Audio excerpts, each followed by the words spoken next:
مارکا ایک اور آپریشن بنیان مرصوص میں تاریخی فتح کے بعد بھارتی جارحیت اور جھوٹ کو بے نقاب کرنے کے لیے پاکستان پہ بہت بھاری ذمہ داری تھی اور پاکستان نے وہی کیا.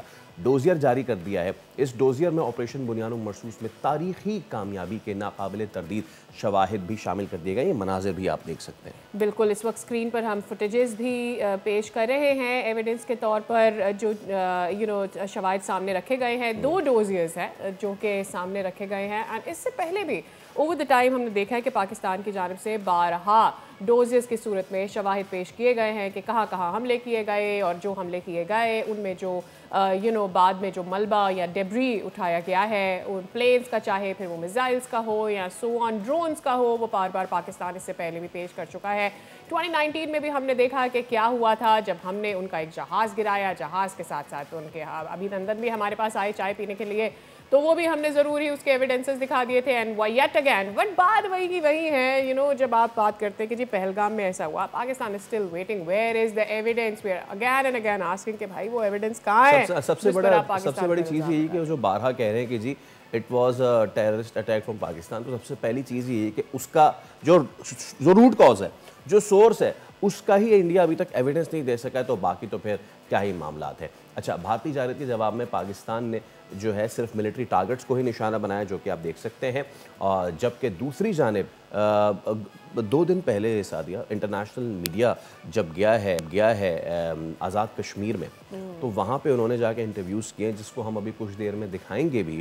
اور یہ انٹرنیشنل میڈیا ہے, ٹھیک ہے, دیر از نو لوکل, دیر از نو پاکستانی میڈیا, انٹرنیشنل میڈیا ہے جس نے یہ جا کے انٹرویوز کیے ہیں. اور وہاں جا کے بتایا گیا ہے کہ یہ کوئی دہشت گرد کے ٹھکانے نہیں تھے, مساجد ہیں جن کو آپ نے شہید کیا. Now coming to the source again, fake news watch dog, اس نے بھی پاکستان کے جو ڈوزیئر پیش کیے ہیں ان کے دلائل کی تصدیق کی ہے. اچھا, ویسے 48 صفحات پر مشتمل ہے یہ تفصیلی رپورٹ جو کہ فیک نیوز واچ ڈاگ نے دی ہے, اور اس کے مطابق جو کچھ بھی پاکستان نے دیا ہے وہ اب پوری دنیا کے سامنے. لیکن ہو کیا رہا ہے, میں چاہوں گا ہم وہ ویڈیو اگر پلے کر سکیں, یہ ویڈیو جو کہ ایک وہاں کی خاتون اینکر ہیں, ان کے پروگرام میں ایک بچہ کھڑا ہوا اور اس بچے نے کھڑے ہو کے, وہ سمجھی تھی کہ یہ کچھ بولیں گے پاکستان کے خلاف, اس بچے نے کھڑے ہو کے سیدھا بول دیا کہ یہ جو آپ ایک بات بتائیے, یہ جو آپ فیک نیوز پھیلا رہی تھی میڈیا کہ کراچی پر حملے کا, دس واز دا ویڈیو. اور دیکھیں ابھی یہ اتنا زیادہ سوال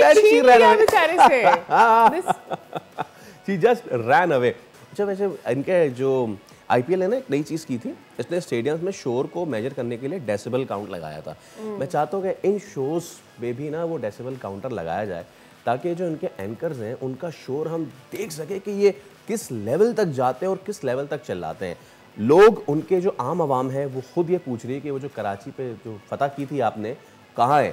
ان کے اپنے اپوزیشن ممبرز جو ہے وہ پوچھ رہے ہیں. مجھے جو کوسٹل ایریا لاہور میں بھی ہے نا, وہ بھی ڈھونڈ کے دکھا دیں اگر تو. لاہوریوں نے نا جنگ کے بعد اب اس پہ کپڑا ڈال دیا ہے. لاہور والوں نے کہا ہے کہ اب ہم کراچی سمندر دیکھنے نہیں آیا کریں گے کیونکہ ہمارے اپنے پاس ہی سمندر ہے اور وہیں پر جو ہے ہم دیکھ کر انجوائے کر لیا کریں گے. تو پتہ نہیں کیا کیا انہوں نے کیا ہے. نہریں چاہیے تو وہ لے لیں کیونکہ کراچی. مزے کی بات پتہ ہے کہ یہ جو صاحب ہیں, جنرل جی ڈی بخشی جو صاحب ہیں انڈیا کے, یہ فرماتے ہیں کہ پاکستانی چیک کریں کہ ریڈیشن ہو گئی ہے اسلام آباد اور پنڈی میں. میں کیا بول سکتا ہوں, ایکچولی ہم یہ کہہ سکتے ہیں, مجھے ایسا کہنا ہے کہ آپ اپنے دماغ کو چیک کرائیں, مے بی وہاں تو ریڈیشن نہیں ہے. اور اچھا, اب اس سے پہلے ہم آپ کو بتا رہے تھے نا کہ جو برطانوی نشریاتی ادارہ اسکائی نیوز, اس نے بھی اب بھارتی پروپیگنڈے کا پول کھول دیا ہے. خاتون اینکر ان کی گئیں آزاد کشمیر اور ان جگہوں پہ گئیں جہاں پہ بھارت نے میزائل حملے کیے تھے. میں چاہوں گا کہ ان لوگوں, ہم اگر تاثرات آپ کو بتائیں انٹرنیشنل میڈیا پہ پاکستانی موقف کیا آ رہا ہے, بھارت نے جن کو ہٹ کیا وہ لوگ کون تھے, وہ جگہیں کون سی تھی, آپ خود سنیے. اس کے بعد کچھ ایکسپلینیشن کی ضرورت رہ نہیں جاتی. ہمارے ساتھ سینئر تجزیہ کار احتشام الحق صاحب موجود ہیں. احتشام صاحب گڈ مارننگ. احتشام صاحب, میں اپنی آپ کی بات نہیں کرتا, ہم اپنے پاکستانی میڈیا کی بات نہیں کرتے, اسکائی نیوز ہے. اس کی جو خاتون صحافی ہیں انہوں نے جو گفتگو فرمائی ہے نا اپنے تمام تر ان گفتگو میں, ایک 82 سال کے بوڑھے والد, 17 سال کی یہ بچی جس کا ہم نے سیکنڈ لاسٹ شاٹ چلایا, اس کے سینے میں شارپنر لگا جب بھارت نے وہاں سے فائر کیا, اور پھر یہ چھوٹی سی بچی جس کا اسکول تباہ کر دیا گیا. انٹرنیشنل میڈیا بھی, and you know what, it's after 2 decades کہ انٹرنیشنل میڈیا پاکستانی موقف کو سراہ رہا ہے.